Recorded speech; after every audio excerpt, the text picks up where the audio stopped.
Hi, I'm Cody with Gracebased. On season 2 of the Gracebased Podcast, you're going to hear from Aaron and Dana Daly. They're good friends of mine, and they are going to share with you a vision for how to talk to your kids about sex through a grace-based lens.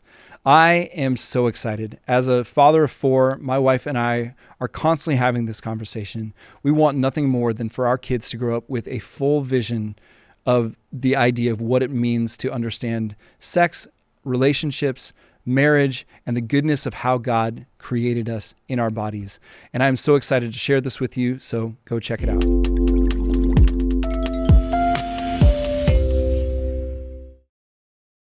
I feel like what we've done over the last few podcasts is really kind of fly over big framework. And I think it's important. I do think it's important because so often we jump straight to application and we don't think about how important the heart is.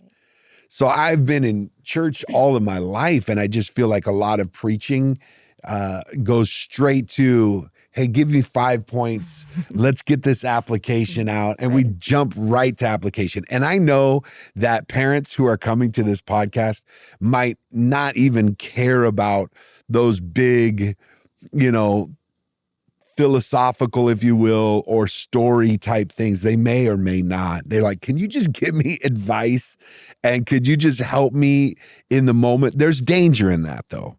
When you jump straight to application without having transformation of the heart or some real deep work that's done, then you're just doing robotic things.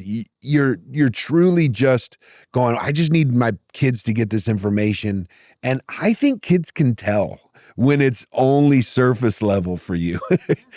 I think kids can go, this is not deep for you, but when they can see that it's deep and authentic and it's real. Mm-hmm. So I think what we did over the last few episodes is important. Yeah.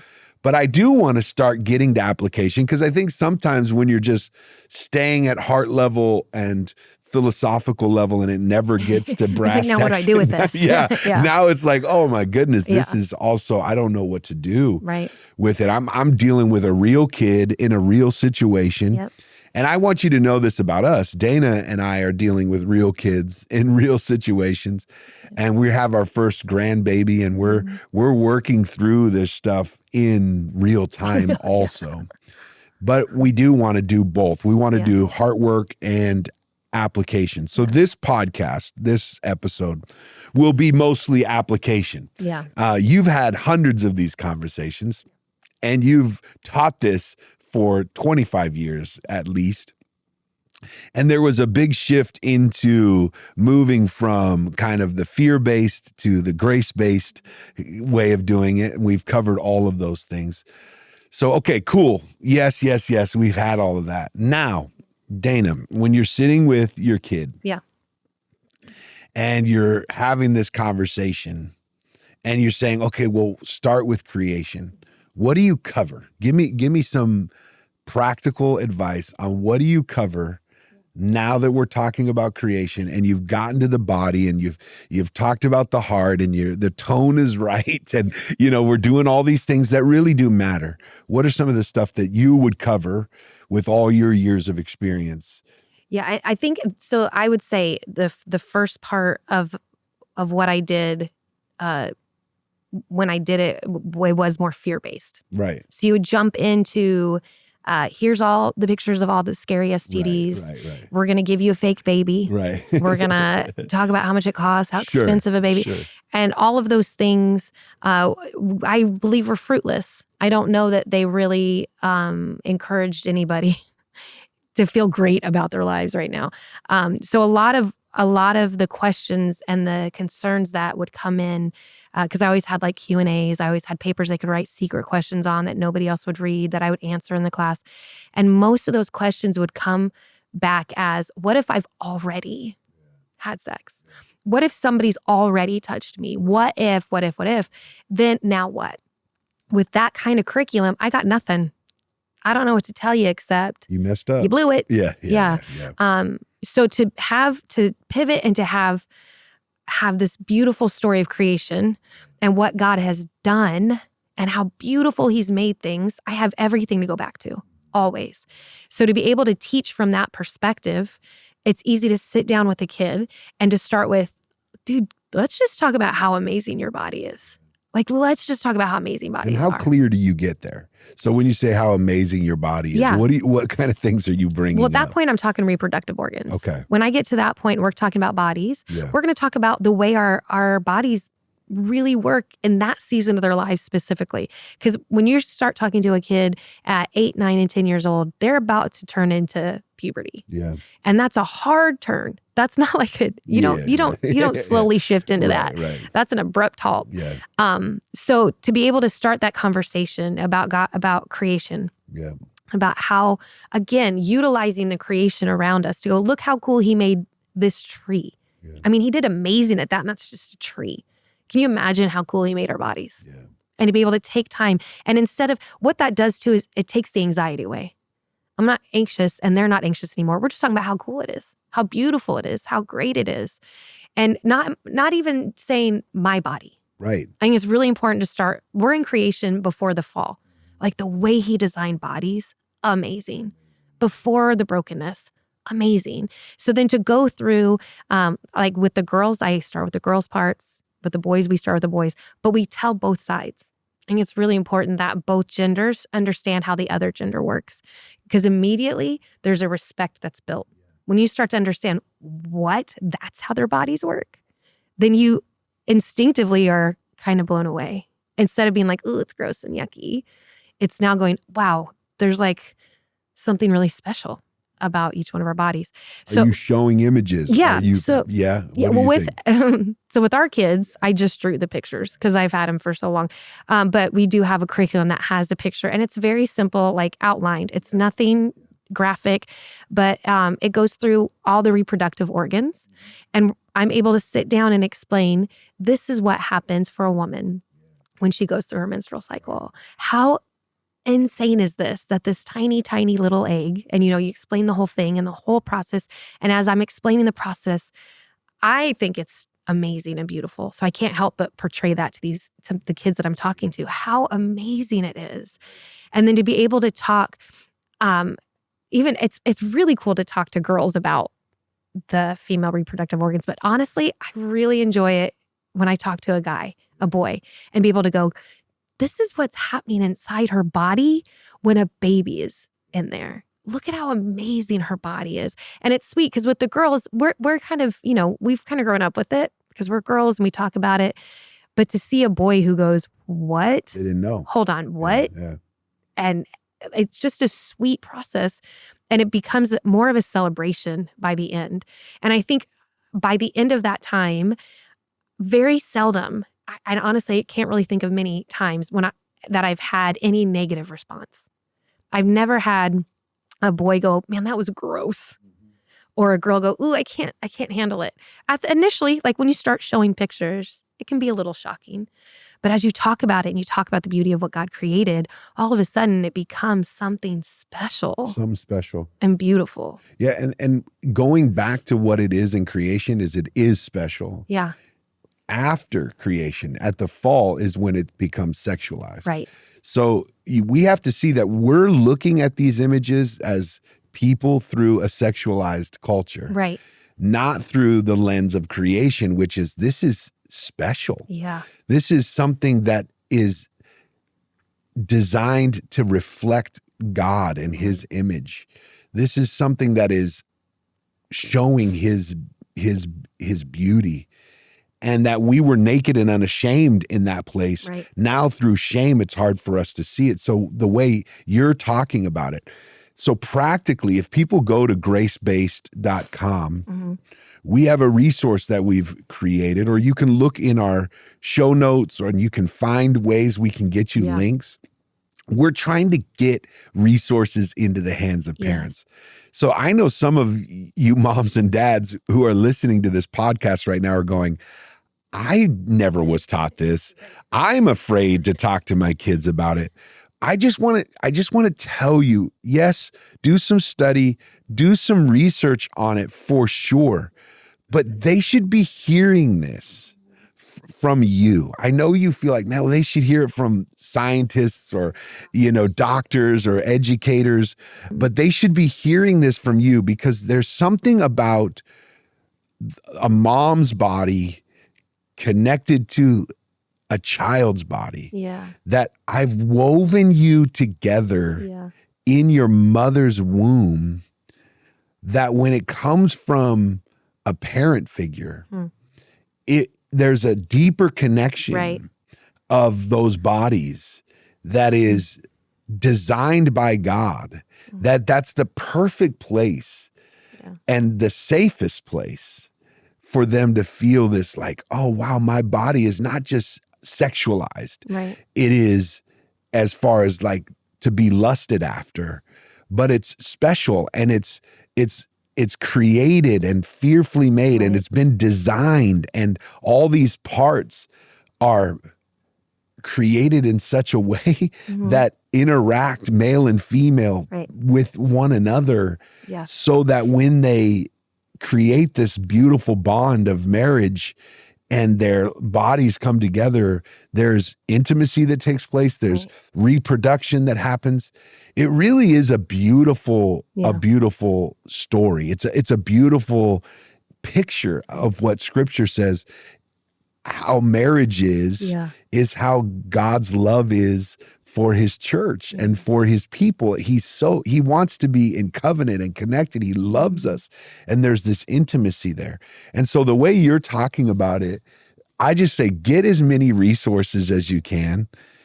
Be clear. Even if you're not educated on this stuff, get some help. We have the resources for you at gracebasedfamilies.com. And then if you need to talk to somebody who knows more about it before you talk to your kid, but don't ditch this off to somebody else. And it's like we've said in one of the other times that we talked, is that you are equally allowed in this conversation to say, gosh, I don't know. Right. Let me do some research. Right.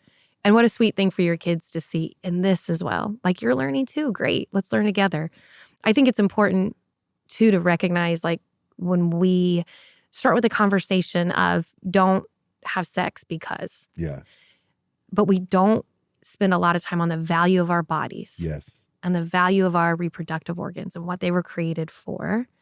If we don't spend time on that first, like, we'll have this conversation with our kids, and then down the road have the intercourse conversation. Yeah. It's doesn't even have to be in the same conversation. It doesn't have to be the same time. Right now, we just want you to know how incredible your bodies are. True. How precious they are, what they can do, and what they're doing now in this new puberty season. Yeah. Yeah, it's like what we've said in our past conversations, where you don't have to know everything. Right. You don't have to have it all figured out. That's hard as a parent, though. It's really hard, especially when your kids ask you a question when it's about your body or things that they feel like you should know, and to go, ooh, I don't. And you feel like you have to be the educator. Yeah. Yeah. And especially when you're talking about things like pregnancy, when there's so many people around them have had miscarriages, and they go, Mom, why did that happen? Oof. Well, gosh, I don't know. Let me research that. Or even abortion. That's a great time for that conversation to come up. These are really hard conversations. So being willing to sit in those conversations with your kids and be able to point it back to the gospel, and also at times go, can I do some more research? And let's get back together let me take you for a coffee next week, and we'll talk more about this. You make a good point there, because our kids will even try to push it to the fall too quick. Yeah. So meaning, like, the things you brought up are distortions of what you're trying to talk about. Right. And when you're talking about creation and their bodies, their minds are going to have a hard time imagining something other than the fall. Right. And so they'll even try to push it to the fall. Yeah. It's going to be against their grain and against the grain of our hearts to not just jump quickly to the fall, right, and go, oh yeah, these are broken images. So I know it's difficult to stay in the creation part of the story, because even our kids want to move it.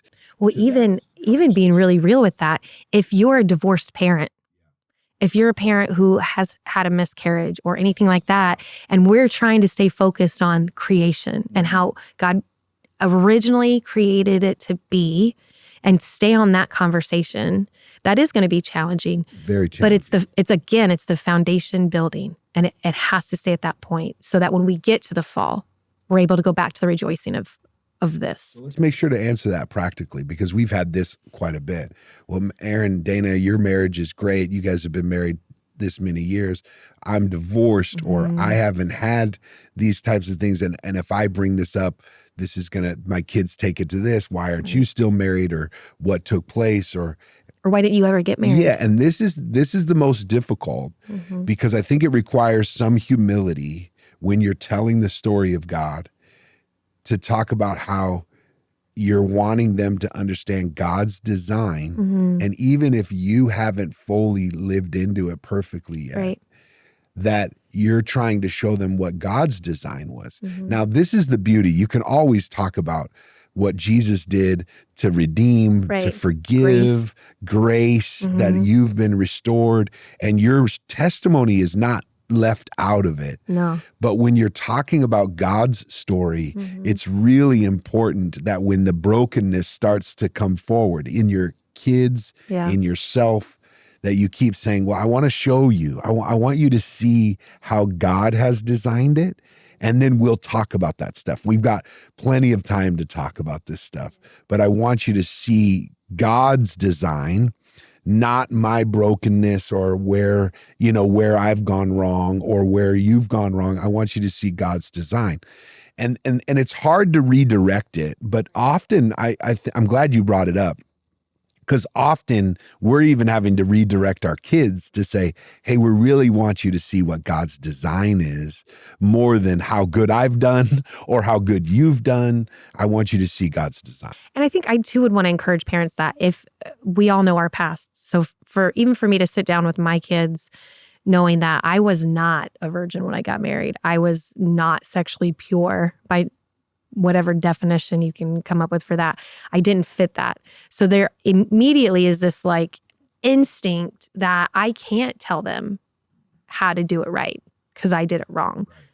Or a fear like that if I tell them too early, if I start explaining these things too early, then they're going to go out and want to try it. Or all of those fears that come into play again when my consistency, my security, my hope is in the story of the gospel, then that's where it lies. That's the tension between creation and fall. And that's why, we started with doing your own heart work for yourself, and then how you bring this stuff out as you're doing it. That's why you got to deal with the heart, because you're really wanting people to say, I want people to know God's story more than anything else. And so we're talking to them about their body's design. Yeah.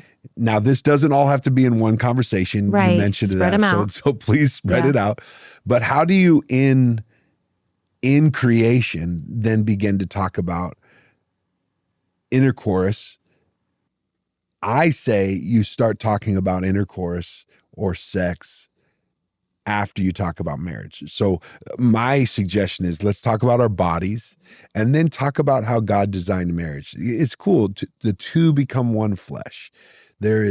Why is that true? Because God is 3 in 1, and there's there's a mystery in it, and he wants a loving and close relationship, a covenantal, dedicated relationship, and it gives you a chance to talk about marriage. And then once you talk about that, then you should introduce sex.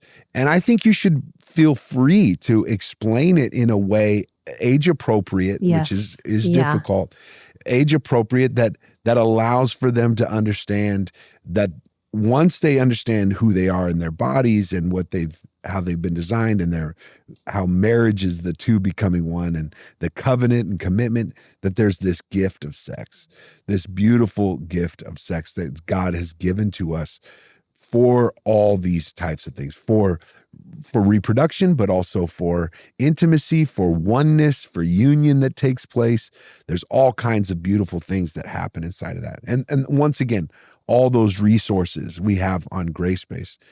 But to your point, if you don't introduce all those things in the creation talk, you'll constantly be pulled away from it to talk about it in the fall. Now, we're going to do a podcast and resources to talk about the fall, but I want us to even force ourselves to stay in the creation and give some insight on how to talk about creation. Well, I think that's the beauty of what we talked about before as well. If you are listening, if you're a hearer as well, and you've been talking to your kids their whole lives up to this point, there's a good chance you're going to be able to prep yourself for the questions that they do have. Yeah. You've been having conversations, you've been listening to them, you're seeing them well. So okay, I know that I would say with each kid, I could tell you what questions they had based on their own little lives and stories. And even when we shared earlier that we got to one of our girls and we said, okay, we'd done the reproductive organs, talked about all that. And then the next step would have been to talk about intercourse. And we said, how are you feeling? Are you ready for that? And she said, no. Yeah, exactly. No, it's okay. Yeah. We hear that. We'll wait it out. Don't worry about it. And so I think even, again, knowing your kids and listening and hearing them will prepare you for, and you're not going to know every outcome, but at least have some knowledge to know kind of the things you should prepare for based on what your kids have been asking and talking about already. Yeah. And fight the tension to go farther in the story. Stay in the beauty. Like, let's stay there for a minute. And even I've encouraged my kids, like, I know we want to ask those questions because those are the ones right in front of you, but let's stay here in the story and just think about how God designed it. Right. And you have to force that tension in your own self because you always want to move past this quickly. But having them think about it, meditate on it, and even, like you said, pausing and saying, hey, let's come back and talk about this another time. Yep. And think about questions you would have, or whatever. If you don't want to talk about it now, some of our kids aren't verbal processors. No. So they want to go away and think about it for a little bit. Yeah, it's knowing your kids. And that's okay. Yeah. And saying, oh, we don't need to have that conversation. Yeah. Or just maybe I know this was a lot. Right. Think about it. We'll meet again next week. But make sure you come back to it and make sure you have the conversation. So our encouragement to stay in creation would be this.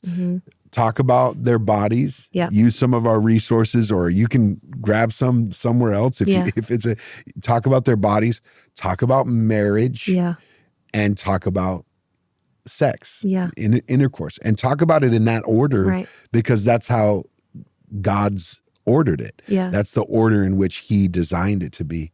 And talk about how it reflects the beauty of who God is and how we are created in his image.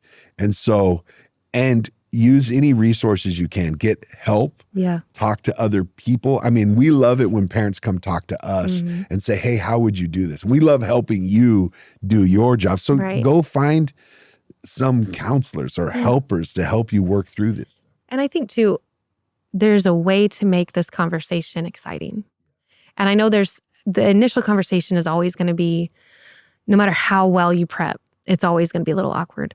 But to be able to take and celebrate God's creation, and then doing something like with our girls, I take them out afterwards and we get to go buy special things for their cycle to help prep them and get them ready for their cycle, because it's going to be, ask any lady, we don't love it all the time, but it's also exciting. Now they understand why it's exciting. Now they understand what is, your body is now at a place that you could start making babies pretty soon, and that's exciting. So being able to even do those tangible things and celebrate what's happening. And for the guys, I would take them and get them their first shaving stuff. And, we'd make it something that's special and unique about their bodies. And as we're thinking about this, do all that you can to pray. Yeah. I really think that prayer is an untapped resource for the people of God. To take your anxiety and your fear and then to ask, Lord, can you help me with the words? Right. Can you help me in this conversation? Right. To invite his presence into that conversation in prayer is a big thing. But if we stay in this place of creation and our kids can get captured by the beauty of what God's doing, we're really setting a good foundation. Yep. So this is all about setting the foundation. Hopefully we'll help you get some of those tools to do it. Hey, this is Heather from Texas. Gracebased Families makes free resources for parents, thanks to the generosity of listeners like you and me. To join in the work of transforming generations of families, go to gracebasefamilies.com/join.